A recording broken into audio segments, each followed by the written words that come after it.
Welcome, my name is Larry Wilson. I am the owner of Truth Music Productions and Wilson Works Studios. I am the producer for Lawrence Flowers Intercession, among with other artists like Kevin Lemons and Higher Calling, Jonathan Ferguson and Revival Culture Church, Travis Malloy. I've done work with Belinda Clark. I've done work with Ty Tribbett. I've done work with the late great Troy Sneed. And a host of other artists and groups across different genres. So today we're going to dive into a song by Lawrence Flowers Intercession entitled Calculated. This was one of the songs from their latest album entitled Merge that went to #1 on Billboard. It's a fan favorite. So this is one of my favorite songs on the record too.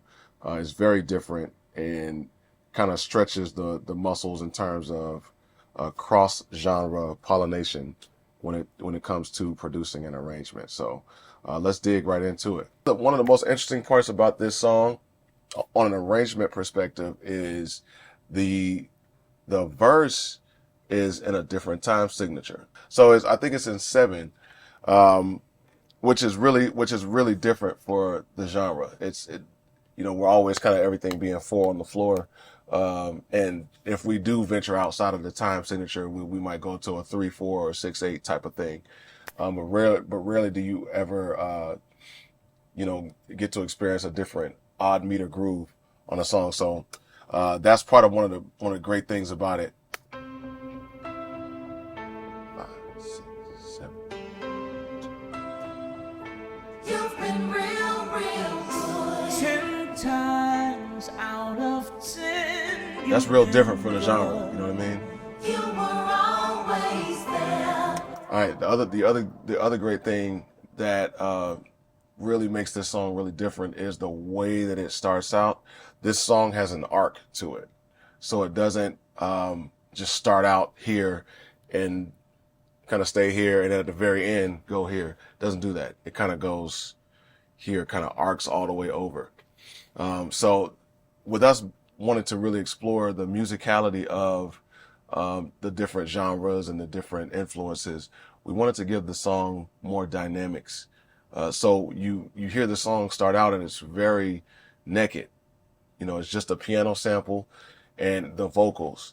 Every time I listen to the intro of this song, I'm always thinking I'm imagining myself in, Mercedes-Benz Stadium with the lights off. And this is the start of the concert. And this is all you hear, boom, boom, boom, boom, boom. Crowd goes crazy, and then you hear the vocals come in. So that's the feel that we wanted to capture with it.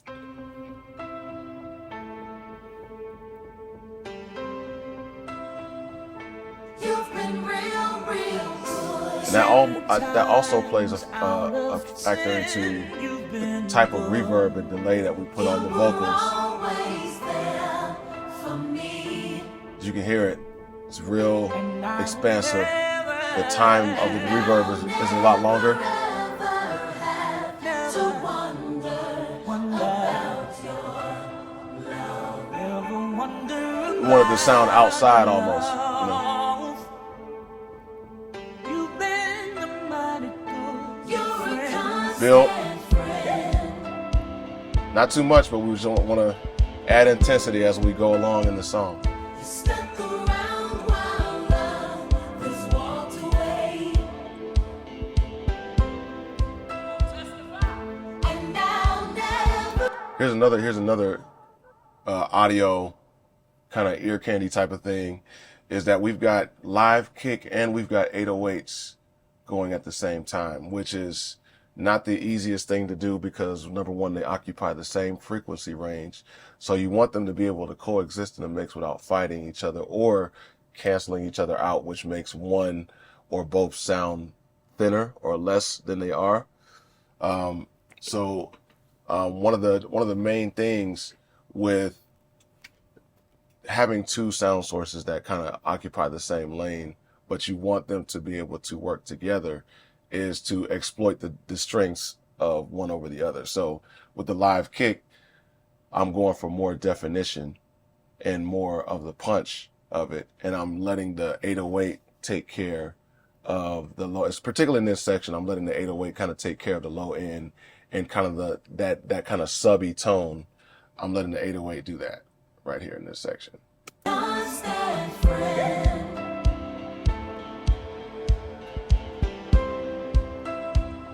You stuck around while others walked away, and I'll never ever have to wonder about your love. You always knew what you were doing.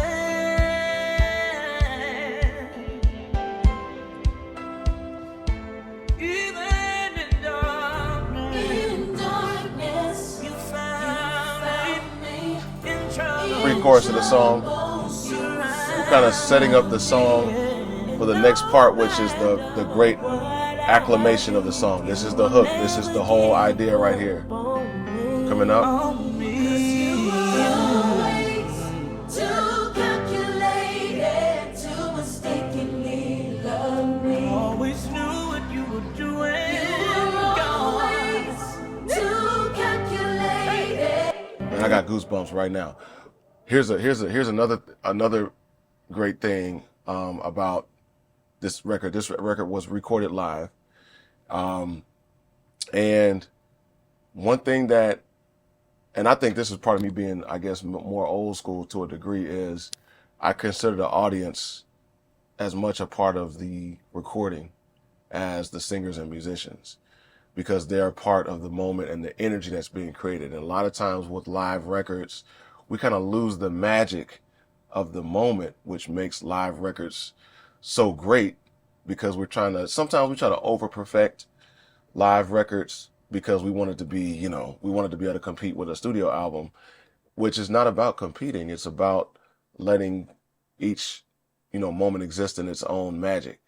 The magic of of a live album is the audience. Otherwise you have a studio record. So that's why what was really great about this moment right here, when the hook is mentioned, because keep in mind, this room, for the most part, this is their first time hearing the song. This is their first time hearing the song, and they caught it. Too calculated to mistakenly love me. Always knew what you were doing. I had to push that up in the mix because it was like, okay, we want them to know, like, yeah, the audience was like, you know what, he is too calculated. Dig the snares on this part. You've been real strong.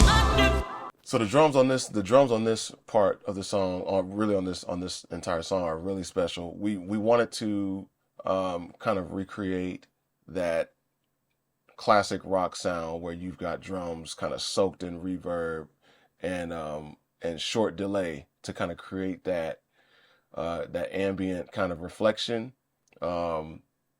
And that's present in a lot of like 80s, 90s rock music. So we wanted to kind of recreate that on this. You'll also notice that a lot of the drums are deeper. It's not so much about tone as much as it is about attack and kind of like a short transient sustain, So another interesting thing about it is that we actually utilized the drums that were used on the demo on this song. So we've got the live drums playing. I'm trying to see if I can solo this for you. So in this section,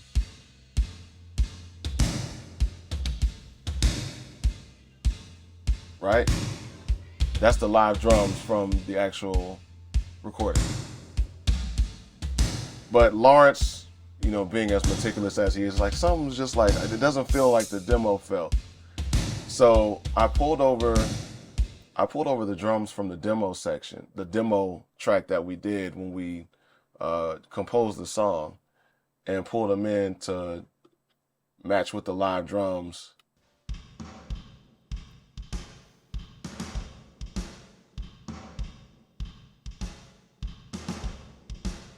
That's just some stock Logic drums right there. And for some reason, that gave Lawrence what he needed in terms of capturing the feel. So this is them together.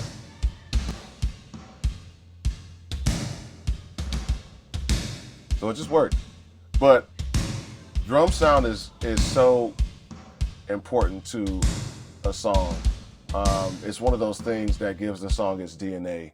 Because a lot of other sounds are, you know, a bass for the most part sounds like a bass no matter, you know, especially to a lay listener.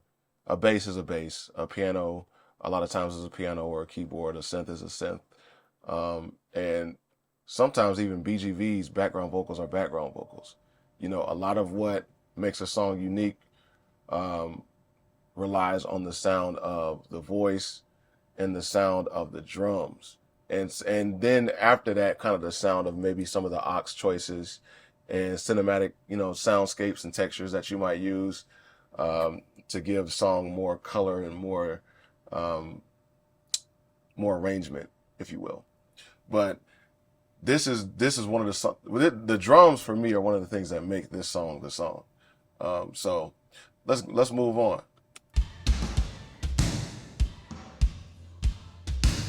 Get the body back in. Love never have to wonder. You're the amazing killer.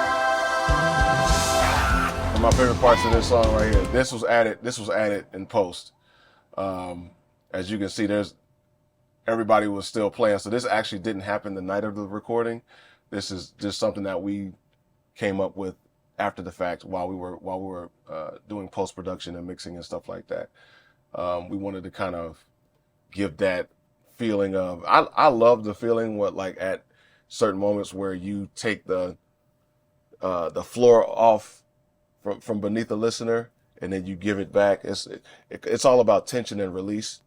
So this was one of those moments. So the vocals, they do that, and we felt like they were swelling, so we just wanted to accentuate that swell. Healer, like that kind of thing. We wanted to accentuate that. So even you can see it right here.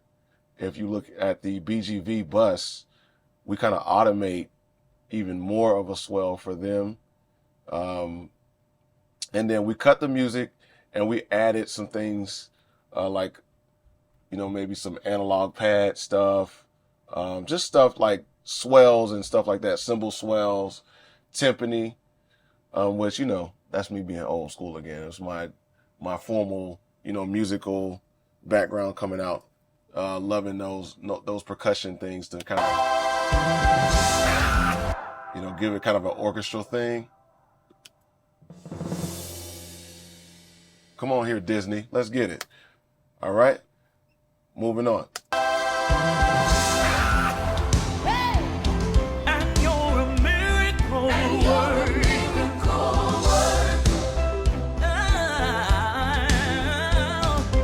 And I will never have to wonder about your love. You always knew what you were doing. That's Lawrence, by the way. That's not auto-tune. That's him just being able to sing. In darkness, you found me. In the midst of my trouble, you found me. No matter how I feel, Sing, Jazz. promise you will love me still. Always, yesterday. You always knew what you were doing. God, yeah. Too calculated to mistakenly love. Building. You were always.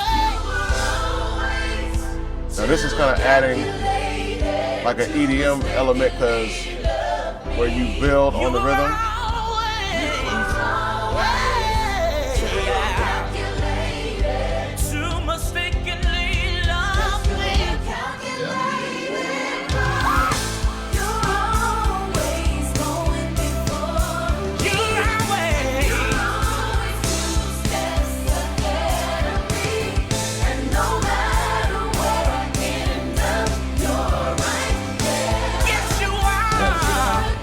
Lawrence's pen, man, is dramatic.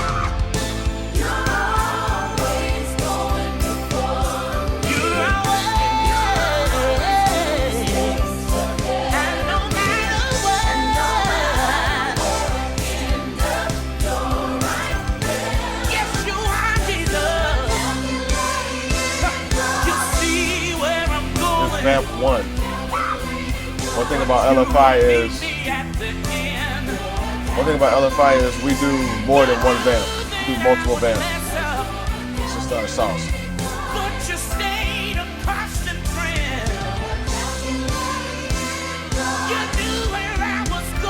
This is on some like Led Zeppelin type, you know what I mean? Like 70s.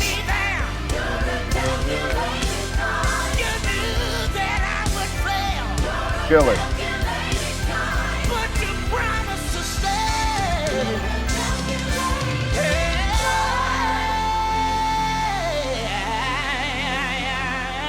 Lawrence bringing in that quartet.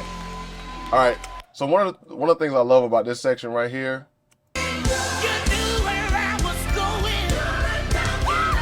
One of the things I love about this section is the way our bassist, K-Bass, Kenny Diggs, played this section. This is one of the reasons why I love bass players who play in A, who drop tune to A. Is sometimes when you drop that low A, it just adds a whole nother component of pressure to whatever the idea is. So check out how he's playing it.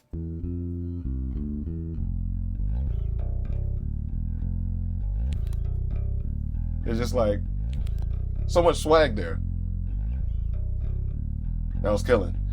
And when you add the guitars in there, and I like sometimes I like to add synth guitars to real guitars just to give it, I don't know, something about the marriage between them two for me kind of works. And I know that's like a, you know, some people may not dig that idea, but I have a guitar that I built in Logic. If you guys go and look at Festival Lead, that's in the guitar section. That's my favorite, like fake lead guitar in Logic. And I modified it and did little things to it to make it more. But the marriage between all the guitars and Kenny in that section really kind of made that section even go harder.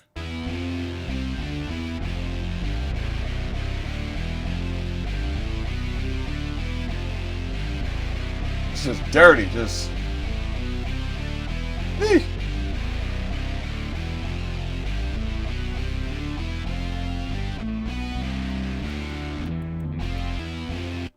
All right, so that's one of my favorite parts of that section. All right, moving on. We're basically at the end of the song. As I told you before, one of the great things about LFI, one of the things that is unique, is that we love to reprise and vamp stuff. We'll vamp something into the ground, man. I mean, we'll vamp it that's why a lot of times when you see LFI live, we can only get to maybe like half the songs that we plan to do, cause the reprises and the vamps will turn into a whole, you know, other songs. So this is another aspect where we're kind of going back into the song. Shouts out to Doogie, Elijah Paris on drums. Love the way he played this section.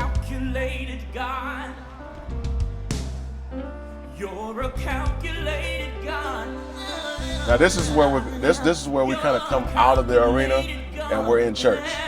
You know, and that, I think it's important to stay true to who you are, even while you're experimenting. Always stay true to who you are, and this is who we are. Church, you know, church kids. And Lawrence is, you know, as much as he can sing, man, he's a good old country boy singing quartet, man. I'm telling you, preacher.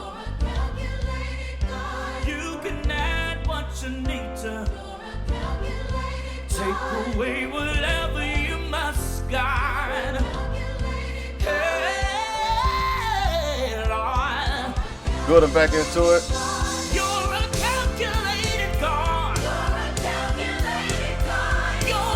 This is pretty much all live for the most part.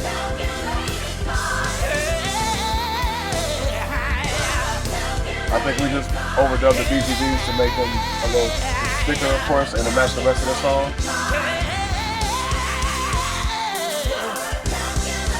This is like, this is another one of the hallmarks of LFI, is that we like to insinuate a praise break, regardless of what the song is. It could be a worship song, it could be an R&B situation, it could be, I mean, whatever it is. At some point, we like to insinuate a shout somewhere. So that's what's happening in this section right here. Any of your favorite LFI, even more, there's a part at the end of the song where it almost sounds like a bump. That's part of the sauce, because everybody likes a good praise break.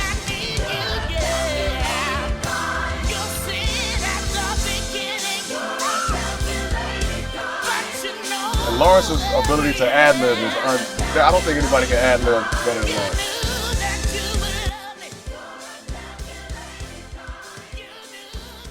Incredible.